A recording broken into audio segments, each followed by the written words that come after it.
ऍक्टरला सगळं यायला पाहिजे. त्याला हसवताही आलं पाहिजे, त्याला रडवता. असं होऊ शकत ना, हा कॉमेडी ऍक्टर आहे, हा सिरियस ऍक्टर आहे, हा ऍक्टर आपण काय म्हणतो, बरोबर आहे, ज्याला सगळं येतं तो ऍक्टर. बरोबर आहे. मला महेश सर नेहमी सांगतात की तू फक्त विनोदी ऍक्टर नाही आहेस, हा. तू एक ऍक्टर आहेस आणि तुझ्याकडे सगळ्या गोष्टी आहेत आणि ते त्यांना जसं वाटतं तसं मला प्लेस करतात. मी कोरी पाटी घेऊन जातो, जो लिहिल ते करण्याचा प्रयत्न करतो.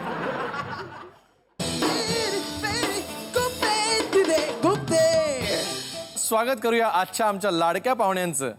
अख्खा देश ज्याला डेडफुटिया म्हणून ओळखतो अशा संजय नार्वेकरचं.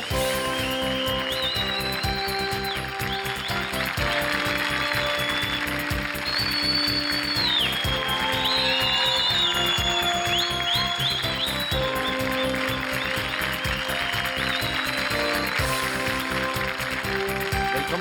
थँक्यू. आणि संजय, तू आमच्याकडे आज येणार म्हटल्यानंतर खरं तर इंडस्ट्रीमधल्या अनेक महिला आणि तुझे फॅन्स असे जाम तयार होते, म्हणजे लिस्टच होती. अगदी 5 वर्षाच्या लहान बालक कलाकारापासून ते 50 वर्षाच्या महिला कलाकारांपर्यंत अनेक लोकांची पत्र आली होती की आम्हाला संजय बरोबर आम्हाला गुप्ते तिथे गुप्तेमध्ये यायचं आहे म्हणून. पण आम्ही या सगळ्यांना थोडीशी काट देऊन कुणाला बोलवलं माहिती आहे? काजोल. नाही, काजोल नाही, मल्लिका शेरावत पण नाही. त्याहून सुंदर चेहरा आम्ही बोलवलेला आहे. कोण? हार्टथ्रॉब, मुलींचा हार्टथ्रॉब. जोरात टाळ्यांनी स्वागत करूया सिद्धार्थ जाधव. अरे सिद्धू येतोय? मग तो असा सरळ येणार नाही. तुम्ही कॅमेरा इकडे कुठे लावू नका, डायरेक्ट वर कुठेतरी बघा. सिद्धू,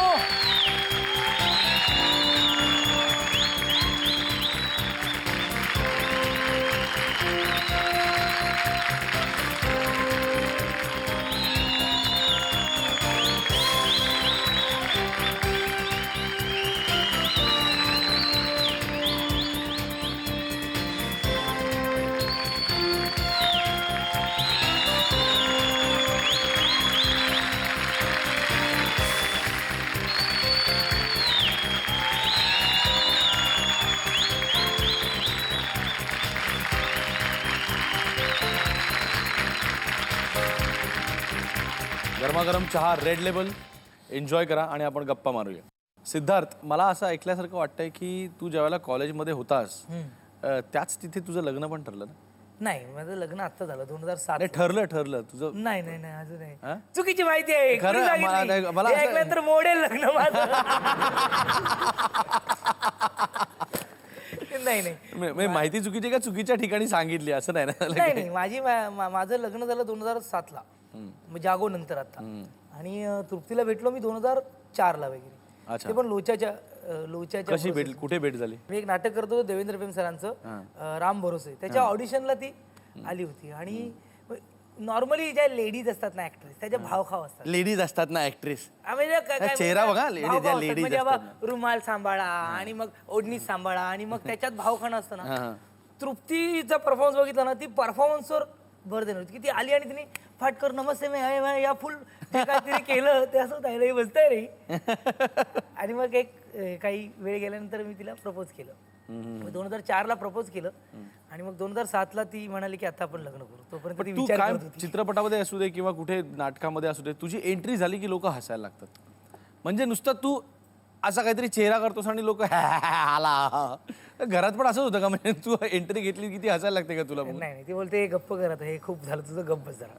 किंवा उलट असेल जरा, आला आला आता डोक्याला आता.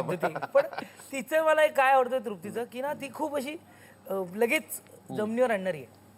अच्छा. लगेच म्हणजे ती तोंडावर सांगते की तुझं काम आवडलं का नाही आवडलं. म्हणजे मला कुठली फिल्म मिळाली ना तर मी आता एक्सर्ट, तृप्ती अगं मस्त फिल्म आली आहे, आणि प्रत्येक सिनेमा तिला मी ऐकवतो की असं मला फिल्म येते, तुला कसं वाटतं सांग. परमिशन घेतो त्याशिवाय हा, करत म्हणजे नाही. तिला, कारण ती कशी ती तेलुगू आहे. अच्छा, माझी बायको, बरं. ती नागपूरची आहे. तिला मराठी इंडस्ट्रीशी तेवढं ती कंपॅरिझन करते. ती बोलते की सिद्धू तू असं मराठी करतो तू, म्हणजे हिंदी बघताना मी कधी कंटाळत नाही, मराठीतल्या काही गोष्टी मला कंटाळा येतो यार, मग तू त्या गोष्टी करू नको, काहीतरी वेगळं कर, असं नेहमी सांगत असते ती. अच्छा. मग तिला सांगितलं हा पिक्चर आहे मस्त आहे, मग ती बघते ओके ओके ओके. मग मी अख्ख्या फिल्मची शूटिंगची प्रोसेस सांगतो, अरे असं झालं. मग ती फिल्म बघते ना जेव्हा प्रीमियरला किंवा आम्ही दोघं जातो तेव्हा सांगते की ठीक आहे सिद्धू, एवढा काय एक्साइट होतो, ओके फिल्म आहे असं ती तोंडावर सांगते. म्हणजे ती कौतुक करते की नवरा आहे म्हणून चला सॉलिड झालं. त्यामुळे तिच्याशी डिस्कस करताना किंवा या सगळ्या गोष्टी करताना मला नाही तुम्ही दोघंही जण म्हणजे मला हे विचारण्याचं अगदी म्हणजे घरात शिरून विचारायचं कारण आहे की म्हणजे मला फक्त एवढंच ऐकून घ्यायचं होतं की तू जसा हसतमुख तुम्ही दोघे हसवणारे वीर आहात तर तुम्ही जसे हसरे कायम असता तर तुम्ही ते चमत्कारी पुरुष आहात का की घरात सुद्धा हसत असता चक्क? हो मी म्हणजे काही भंक झाली तरी मी खूप हसत असतो. मी तिला खूप हसवत असतो कारण वेळ तिला देणं खूप कमी असतं. जेव्हा असतो तेव्हा जेवढ्या मजा करता येतील तेवढ्या करण्याचा प्रयत्न करतो. तू महान आहेस, तू घरात हसतोस, हो. बायको समोर हसतोस तू. आणि त्याच्यावर रिएक्शन असते की हसू नकोस आता गप इरिटेट होते मी प्लीज हसू नको. संजय तुझं कसं असतं घरी? नॉर्मल जसं असतं तसं म्हणजे आपण बाहेर एक अभिनय करत असतो, घरात जर अभिनय सुरू केला तर बहुतेक चपलेनेच मारेल. कारण घरी आल्यानंतर त्यांच्या ज्या व्यथा असतात की हे नाही ते नाही त्याचं काय करणार त्याचं, मग त्याच्यानंतर जी भांडणाला सुरू होते त्यातली पण एक गंमत आहे, ती पण एन्जॉय करत असतो की नाही आता मला कंटाळा आला, चल मी नाही करत आहे. तुझी बायको पण तुझी फॅन होती का? म्हणजे फॅन आधी फॅन होती आणि मग नंतर ती मग लग्न नाही झालं? फॅन तेव्हा मी कोणीच नव्हतो, कॉलेजमध्ये असताना आमचं हे झालं, त्यामुळे आम्ही एकमेकांचे फॅन होतो. अच्छा बरोबर आहे. म्हणजे ती नाही आली तर ती का नाही आली बाबा, काय झालं प्रॉब्लेम काय झालं असेल, किंवा मी नाही आलो तर ती फोन. आणि तेव्हा कसं तिच्या घरी फोन होता, आमच्या घरी फोन नव्हता, तर आमच्या सोसायटीचा फोन होता. बरं. मग ती खाली सोसायटीच्या जिथे जो बसायचा त्याला सांगायची की असा असा निरोप द्या, असं सगळं येवं. त्यामुळे फॅन आणि हे असं काय नव्हतं, आमचं बघून आणि राहण्या एकमेकांची ओळख झाली आणि एकमेकांचे स्वभाव पडले, त्यामुळे आमचं प्रेम जमलेलं. मग ज्यावेळेला मुलगा आता बोक्या सातबंड्यामध्ये काम करणार हे कळलं त्यावेळेला तिची रिएक्शन काय होती? का तिला असं बघायला आवडतं का? म्हणजे वडिलांसारखाच मुलगा व्हावा, वडिलांसारखंच त्यांनी ऍक्टिंग करावी अशी कौतुक करणारी आई? माझ्यापेक्षा तीच जास्त इंथ होती की हा काम करतो मग ह्याला काही कमी पडता कामा नाही. जसं माझ्याबरोबर बॉय असतो तसं त्याच्याबरोबर ती होती. तुला केक हवाय का, आता हे हवाय का, ते हवंय, म्हणजे अगं हो तो करेल ना त्याचं काय ते. पण तिला एक साहजिकच सगळ्यांनाच असतं की माझा मुलगा येतो म्हटल्यानंतर करेक्ट ते तिने म्हणजे मुलाचे जितके लाड करावे म्हणजे बापाने आणि आईने ते तिने एकट्याने केले. कारण मी तेव्हा माझ्या शूटिंग मध्ये होतो, मी काही ते अटेंड करू शकलो नाही, त्यामुळे तिने ती जबाबदारी व्यवस्थित पार पाडली. नाही आणि बोक्या सातबंडे मस्त झालं कारण त्याचं गाणं मी गायलं होतं ना. नाही खरंच चांगला झाला तो. म्हणजे स्ट्रगल प्रत्येकाच्या नशिबात असतो, पण तुझा स्ट्रगल विशेष करून खूप कठीण होता, ते आठवून खुपतं का? नाही उलट मला असं वाटतं की तो स्ट्रगल मला मिळाला म्हणून एक बरं झालं की आज मी त्या परिस्थितीत राहू शकतो. म्हणजे मी सुरुवातीच्या काळात दुधाची लाईन पण टाकली, चहाची आपल्या पेपरची लाईन पण टाकली, ते करून मग मी बाकीचं कॉलेज वगैरे करत होतो. आणि ते दिवस बघितल्यामुळे आजही मला कोणी सांगितलं की हे करायचं आहे तर ते मी त्या परिस्थितीत राहू शकतो, तसा हे करू शकतो. त्यामुळे माझं असं म्हणणं की तो मला दिवस दिसला त्याचा मला उपयोगच झाला, माझं उलट शिक्षणच झालं ते, त्यामुळे मला ते खूपच नाही. नाही हे शारीरिक त्रासाचं झालं, पण मानसिक त्रास विशेष करून जी लोक भेटली तर सगळीच चांगली नाही भेटली. आपण घेऊ तसं त्याच्यावर असतं असं मला वाटतं. म्हणजे तुम्हाला सगळीच जर चांगली लोक भेटली तर कसं होईल ना. लोचा झाला रे ज्यावेळेला तू सोडलंस त्यानंतरच्या जाहिराती तू वाचल्या होत्यास का? आणि त्या तुला खुपल्या होत्या? खुपल्या नव्हत्या.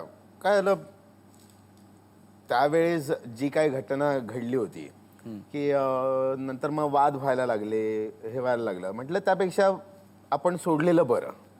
आणि त्यानंतर ज्या काय जाहिराती आल्या असतील, काही आल्या असतील, मी त्याबद्दल काही बोलू शकत नाही कारण ते मोठी लोक आहेत. जेव्हा आम्हाला गरज होती तेव्हा त्यांनी आम्हाला प्लॅटफॉर्म दिला, मी त्या बाईंना मानतो.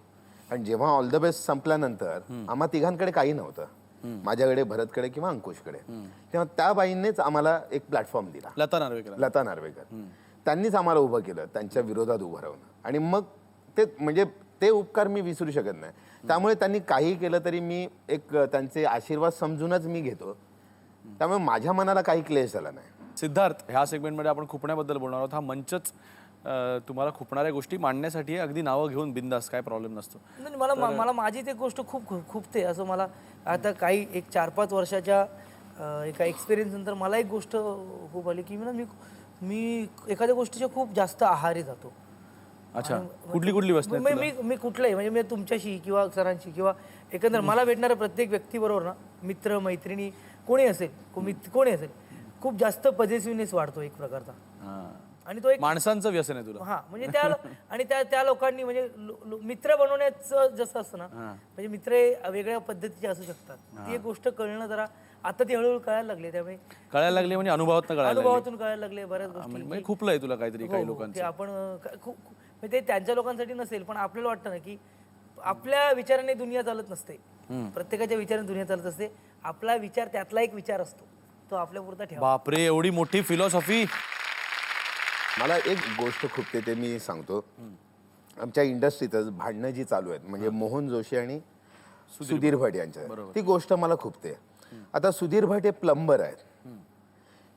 ही गोष्ट ज्या पद्धतीने सांगितली, उलट मी असं म्हणेन की सुधीर भट प्लंबर होते आणि ते प्रोड्युसर झाले. बरोबर आहे. आज त्यांनी तो पल्ला गाठलाय, तो एवढं स्ट्रगल केलंय, तिथपर्यंत गेलेला आहे. आज मोहन जोशी ड्रायव्हर होते, ते नट झालेत. करेक्ट. आज नंबर वनचे नट आहेत ते. हा स्ट्रगल पिरियड. तर ही अभिमानासारखी गोष्ट होती, ती त्या प्रकारे मांडली नाही. ही गोष्ट खूपते. सिद्धार्थ, इरादा पक्कावरती जर का आलो तर तुला खूपतं का की बाबा एक पहिल्यांदाच रोमॅन्टिक असा छान असा सिद्धार्थ जाधव तू पेश केलास आणि लोकांना तो भावला का नाही भावला का काय, तरी देखील लोक तुला कॉमेडी नट म्हणूनच ओळखतात? नाही, तो भावला म्हणजे माझ्या आयुष्यातलं रोमॅन्टिक सॉन्ग किंवा माझ्या आयुष्यातलं एक वेगळं काम जिथे सिद्धू दिसलाही बरा, जरा गोड दिसला, अशा रिॲक्शन मिळाल्या होत्या. तर ते खूपतं की ती जर नीट प्रेझेंट झाली, नीट लोकांपर्यंत पोहोचली असती पब्लिसिटी वाईज. कारण ज्या लोकांनी पाहिली त्यांनी मला चांगले फीडबॅक दिले.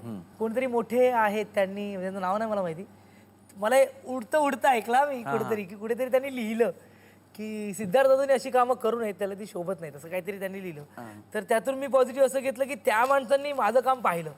ते आवडू नये गोष्ट. संजय, तू सिरियस देखील रोल केलेले आहेस, पण तरी देखील एक जो कॉमेडीचा शिक्का बसतो, तर हे कुठेतरी खूपतं का? मला असं वाटतं ऍक्टरला सगळं यायला पाहिजे. त्याला हसवताही आलं पाहिजे, त्याला रडवता. असं होऊ शकत ना हा कॉमेडी ऍक्टर आहे, हा सिरियस ऍक्टर आहे, हा ऍक्टर आपण काय म्हणतो, बरोबर आहे, ज्याला सगळं येतं तो ऍक्टर. बरोबर आहे, खरंय खरंय. असं करताय, त्याच्यात डिफरन्शिएट मी कधीच करू शकत नाही की हा कॉमेडी ऍक्टर आहे. अरे तो ऍक्टर आहे, तो कॉमेडी करतो चांगला असं म्हणा. अरे हा सिरियस आहे, सिरियस ऍक्टर नसतो, तो ऍक्टर असतो, तो सिरियस चांगलं काम करतो, असं आहे. नाटकाबद्दल छान गोष्टी रंगलेल्या आहेत आणि सिद्धार्थ, आमच्यासारख्या आम्हीच मधला ह्यांचा उतारा तू करून दाखव. आणि तो माझ्यापेक्षा चांगला करतो. बॅकग्राऊंड स्टोरी काय की हा एक भाई आहे ज्याला हत्यार सापडत नाही आणि त्याला एक माणूस भेटतो की तो खूप घाबरलाय की त्याच्या घरात काहीतरी त्याला 2-2 माणसं येतात, भुताटकी आहे असं त्याला वाटतं. हा फुल प्यायलेला आहे आणि हा तो शोधतोय त्या सावंत नावाच्या माणसाला. सावंत चायला शोधतोय गावभर पण भेटत नाही देवघर, त्यातली गेट झाली. आता जरा प्रेमाने हाक मारतो, ए सावंत, आणखीन प्रेम होतो, ए सावंत, तितका तो येतो. अरे विजय, इजय, हो विजय. इजय कोण म्हणत? मराठीत इजय आहे? इजय नाही, इजय नाही, इजय. बोलतो इजय, आदराने बोले, इजय दादा. बघितली, उगारली काठी, सुधारला कामाठी. बोले हे विजय दादा काय झालं? मला भीती वाटते. तुझ्या घरात आहे ना भूताटकी आहे. भूताटकी? अरे ओरडू नको, मला भीती वाटते. तू एक आज दिवस कुठला? सावित्री चतुर्दशी. सावित्री चतुर्दशी? अरे ओरडू नको ना, मला भीती वाटते. म्हणजे आज दुपारपासून अमावस्या सुरू झाली ना, अमावस्या.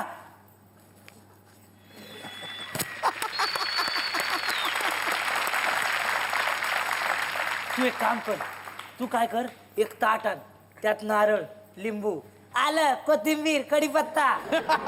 आलं, कोथिंबीर, कढीपत्ता. इथं काय फोडणी द्यायची आहे ते घेऊन ये. मी भुताटकी काढतो आणि मग तू असे हे 2 ताट इथे ठेवतो. तो इथे बसतो, हा इथे बसतो आणि सुरू होतो. हुब्बा हुईया, हे काय आहे? लिंबू. आता तू नाही बोलायचं. तू बोलले का माझ्या मंत्राची वाट लागते. मी आणि तो भूत बोलणार आहे. तू बोल नको. तू बोलले की माझ्या मंत्राची वाट लागते, मला मंत्र परत बोलावे लागतात. तू बोल नको. तू गोप गोप गोप गोप हालायचं नाही, बोलायचं नाही, गोप. हा बरोबर, गोप गोप. तू बोल नको. तू बोलले का माझ्या मंत्राची वाट लागते, मला मंत्र परत. तू बोल नको अजिबात. हा तू शांत राहा. हुब्बा होईया ए ही काय हाय टाचणी टोचू टोचू काय नको तुला बोललो ना तू बोललो की माझ्या मंत्राची वाट लागते मला मंत्र परत लागतात तू बोललो का चुप राहतो एकदम मी आणि तो भूत बोललो तू अजिबात बोल नको तू बोललो की माझ्या मंत्राची वाट लागतात हुब्बा होईया ही नारळाची शेंडी कशाला आहे नारळाला अरे नारळाची शेंडी नारळाला तर काय पेरूला असणार आहे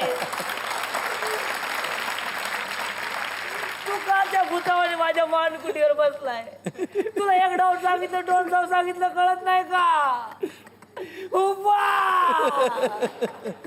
हुया ये वावाळ वावाळ ये आपला अरे काय भाऊ बी जाय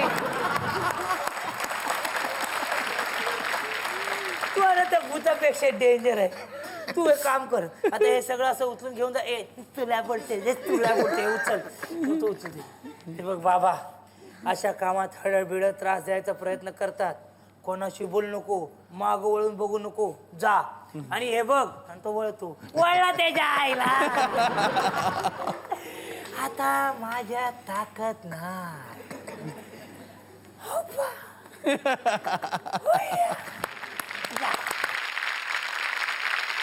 या सेगमेंटमध्ये आम्हाला खुपणाऱ्या गोष्टी विचारण्याचा प्रयत्न करतो. सिद्धार्थ, मी शाहरुख मांजर सुंबेकर नाटक आता नुकतंच सुरू झालेलं आहे. आता हे जे मांजर सुंबेकर कॅरेक्टर आहे ते फार वर्षांपासून खरं तर मकरंद अनासपुरेंनी हिट केलेलं कॅरेक्टर आहे. तू मांजर सुंबेकर हे नाव घेऊन लोकांना काय सांगू इच्छितोस की मकरंद अनासपुरे नंतरचा होणारा सुपरस्टार मराठीमधला म्हणजे मी आहे असं सांगायची इच्छा आहे? नाही मकरंद अनासपुरे मराठीतले सुपरस्टार आहेत. भरत जाधव नंतर मकरंद अनासपुरे मराठीतले सुपरस्टार आहेत. सर पण आहेत काय वाद नाही. पण तो जो दत्तू मांजर सुंबेकर आहे जो गावरून आहे त्या मुलाची ती कथा आहे.